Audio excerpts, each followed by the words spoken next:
কোরবানির গোশত কিভাবে বন্টন করবেন, কয় ভাগ করবেন? কোরবানির গোশত 3 দিনে বেশি রাখা জায়েজ আছে কিনা? কোরবানির পশুর চামড়ার বিধান কি? কোরবানির পশু অমুসলিমকে দেওয়া যাবে কিনা? কোরবানির গোশত শুকায়া রাখা জায়েজ আছে কিনা? কোরবানির পশুর কোনো অংশ বিক্রি করা জায়েজ আছে কিনা? কোনো কারণে কোরবানি করতে না পারলে, পশু কিনছেন কিন্তু কোরবানি করতে পারেন না, করবেন কি?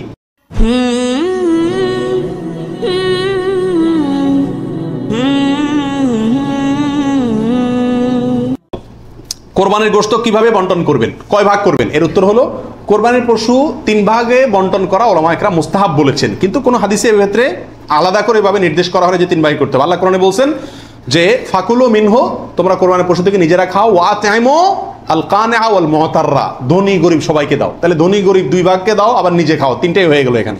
আয়াত থেকে 3 ভাগ মোটামুটি ভাবে ইঙ্গিতে বোঝা যাচ্ছে, কিন্তু এটা কোনো জরুরি কিছু না। আর সহিহ মুসলিম হাদিসে আছে নবী সাল্লাল্লাহু আলাইহি ওয়াসাল্লাম বলেছেন তোমরা নিজেরা খাও, আবার রেখেও দাও, আবার দানও করো, অর্থাৎ 3টা করা যাবে। আবার সহিহ মুসলিমের আরেক বর্ণনায় আসছে তোমরা খাও এবং মানুষকে খাওয়াও। তাহলে বোঝা গেল নিজে খাওয়া, অন্যকে দান করা সবগুলাই উত্তম এই কোরবানির গোশতের ক্ষেত্রে। 49 নম্বর প্রশ্ন হলো, সমাজের ভাগ বলে একটা ভাগ প্রচলিত, যেটা জায়েজ আছে কিনা? অনেক এলাকাতে কোরবানি করার পরে সমাজের ভাগ উঠায় নেয় জোর করে, বা বলা ছাড়া, জোর করা লাগে না, এমনি সবাই দেয়। এটা জায়েজ আছে কিনা? উত্তর হলো এটা উচিত না, এটা অন্যায়। কেন?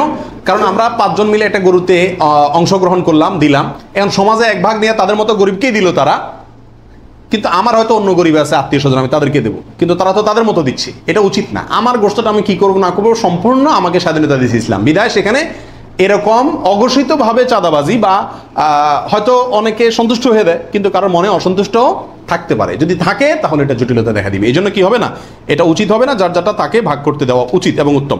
কোরবানির গোশত 3 দিনে বেশি রাখা জায়েজ আছে কিনা? উত্তর হলো জায়েজ আছে। 3 দিনে বেশি রাখা যাবে না এমন কোনো কথা নাই। কোরবানির পশুর চামড়ার বিধান কি? উত্তর হলো, কোরবানির পশুর চামড়া এটা নিজে ব্যবহার করতে পারলে সেটা করা উচিত। চামড়া প্রসেস করে ব্যবহার করতে পারলে এটা করা উচিত। কোথাও কোথাও মানুষ খায়, যদি খাইতে পারেন চামড়া পরিষ্কার করে, সেটাও আপনার জন্য ঠিক আছে। কিন্তু কোরবানির পশুর চামড়া বিক্রি করা হয় আমাদের দেশে বেশিরভাগ ক্ষেত্রে, এই কাজটা অনুত্তম কাজ, অনুচিত কাজ। কেন? কারণ কোরবানির গোশত এটাও বিক্রি করে আপনি টাকাটা দানই করে দিলেন, কিন্তু এটা উচিত না, বিক্রি করবেন না। আপনি হয় সরাসরি গোশত দিবেন, না নিজে খাবেন, দুটার একটা।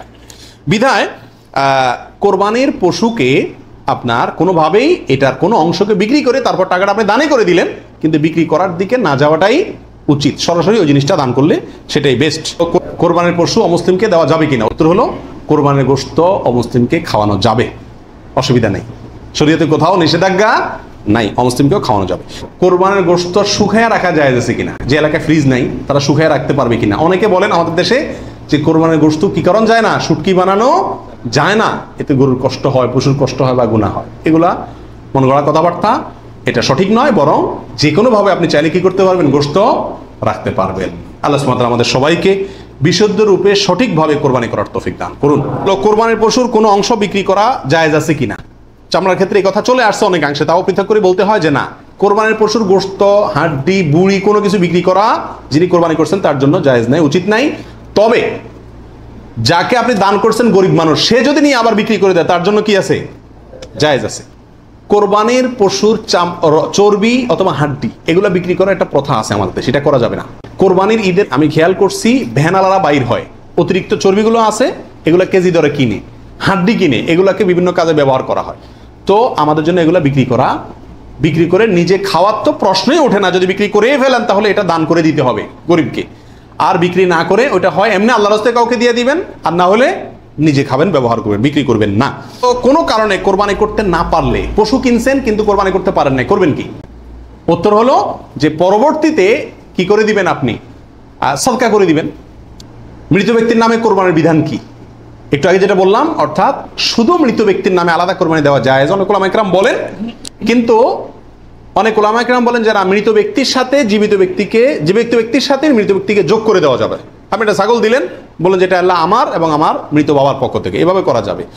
আর নবী আলাইহিস সালাম একটি ছাগল তার পুরো উম্মতের পক্ষ থেকে দিয়েছেন, জীবিত মৃত সবাই মোটামুটি এর ভিতরে শামিল।